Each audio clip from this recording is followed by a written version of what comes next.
Happy Monday, and welcome to another episode of cases that should have gone to the Supreme Court of Canada, but didn't. Today, we're talking about ladders.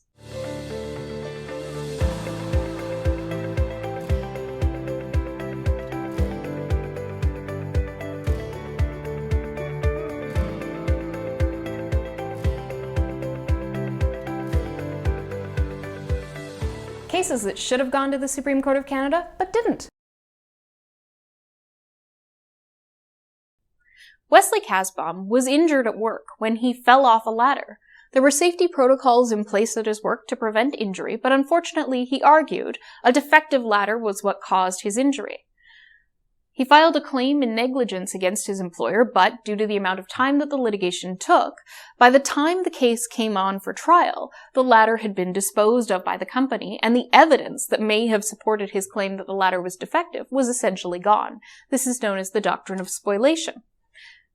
Mr. Kasbaum argued that that doctrine should be reconsidered in civil litigation on the basis of the fact that an employer who has an obligation to protect the safety of the workplace and also to investigate workplace safety incidents should preserve evidence that might relate to the question of whether or not it complied with its safety obligations and provided safe equipment to its workers until the determination ultimately of any issues that arise as a result of a workplace accident.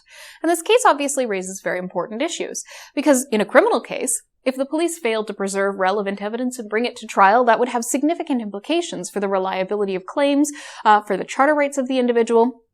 In a civil case, particularly where remedies are to some extent constrained by statute, such as workplace safety litigation, does those same principles not apply? We have the statutory influence of the state. We have, like in British Columbia, state-funded companies like WorkSafe BC, where charter rights may apply in the context of those investigations. So does the preservation of evidence related to workplace safety issues not engage with charter issues, and should companies not have to preserve evidence relevant to this if the government doesn't have to when they're conducting their own investigations? And how can a trial really be determined years and years later, as it takes with civil litigation, where the best evidence you have is some pictures that may have been taken at the time that might not show the full story or allow a proper mechanical or engineering inspection of the arguably defective ladder or other item?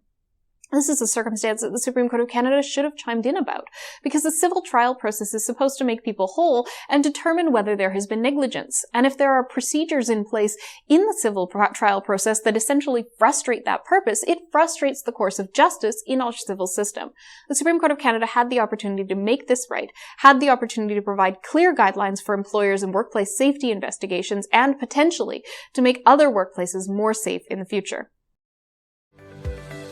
Cases that should have gone to the Supreme Court of Canada, but didn't.